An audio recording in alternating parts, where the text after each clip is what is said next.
Now, this is going to be lesson 10. We'll do a quick review of the first part of Scots Wha Hae, and then we'll go into what is lesson 5 in the green book, which will be strikes and double high G's. If you're using a different tutor book, of course, you'll need to find that lesson and those exercises in the book that you're using. First part of Scots Wha Hae, a few things to pay attention to. Make sure that you're beginning the tune with a high G to that first A. So when you first start blowing, make sure your A finger is already off and ready to play.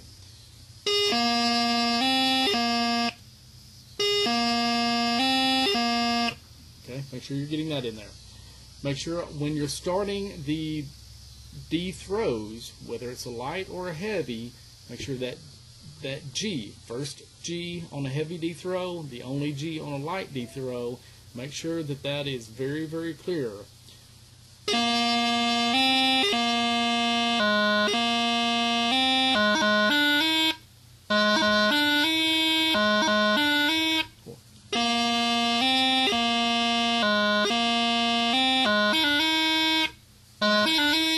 Get that G in there. That's key on the D throw. When you're playing C's, make sure that you get both of your fingers, pinky and your top finger, index finger, get them down on your C's. Don't leave the pinky up. D throw, do it slowly and correctly. Strive for consistency and accuracy. Speed will come later. Do not worry about trying to speed your D throws or any of these other embellishments up. Get them accurate every single time. Going from an F to the D throw, the first note of the D throw again is the G.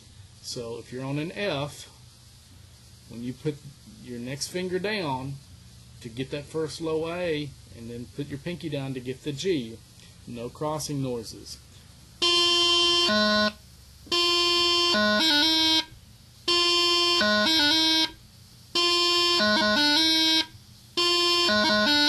Okay, no crossing noises. Okay, I'll play the first part of that again. I'll use a heavy D throw just as a refresher.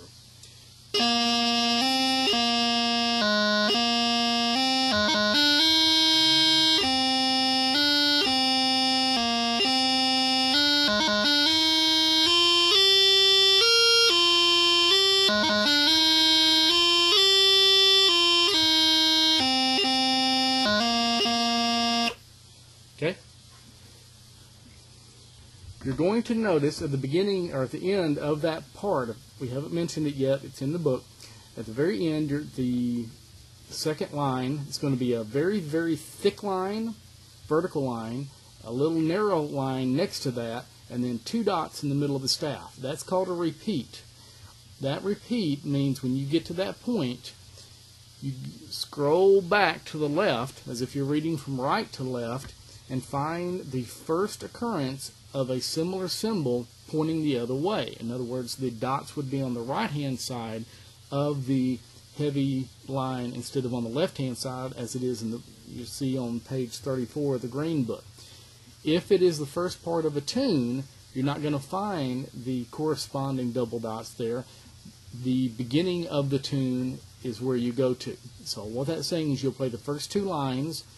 When you get to the end of the second line, you'll go back to the very beginning of the tune and play back to that point again and then proceed on. So you only repeat one time. Okay, lesson 5 in the green book. Strikes, double high G. A strike is nothing more than a grace note that is below the melody note. Up to this point, we've played grace notes. If we're on a C and we wanted to play a grace note, it would be a G, a D, or an E, all of which on the staff, written out, and pitch-wise, as well as on the chanter, which hole is uncovered, are above the melody note. So if I'm on an A and I play a G grace note, or a D, or an E, okay, all of those grace notes are above my melody note, therefore they're just a grace note. If I'm on a F and I want to play a quick E, essentially an E grace note. We don't call it a grace note, we call it a strike or a hit.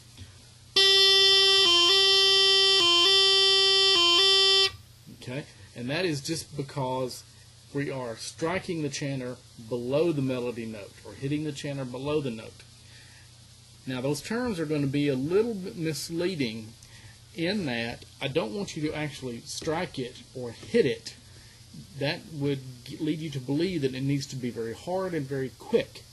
We don't want it to be hard, we don't want it to be quick at this stage especially. So it's going to be called a strike, but I want you to think press. Okay? I don't want you to think. Okay, that's way, way, way too quick at this point. I want a press. Okay, if I am on an E, I would go down to an A, which is simply just putting the one finger back down. One finger moves, and that takes me from an E all the way down to an A, because my bottom three fingers on the bottom hand, other than the pinky, are already down. The timing of those is going to be exactly the same as a normal grace note. In practicing my grace notes, I go about this speed.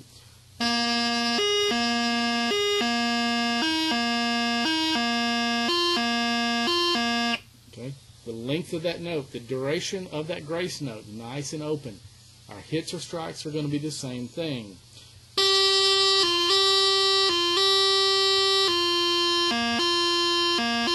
So if I wanted to switch back and forth, the rhythm or the duration of the grace notes is going to be the same, whether it's a grace note or it's a hit.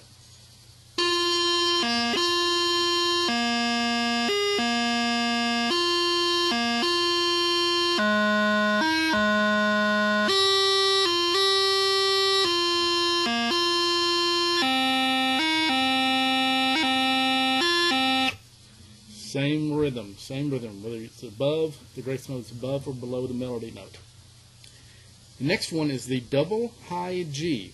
The word double simply means that where normally we would have done a G and then an F grace note back to G,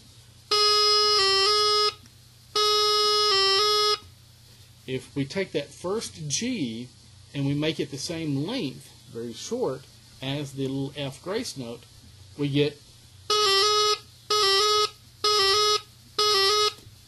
and you'll see it written out on page 35 of the green book or whatever page it is in your tutor book where the double high G is.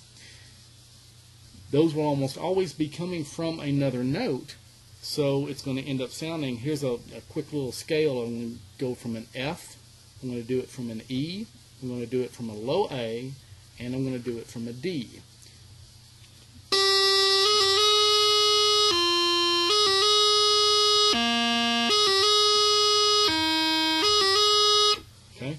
So it's a G, quick F, back to a G melody note. So G grace note, F grace note, back to a G melody note.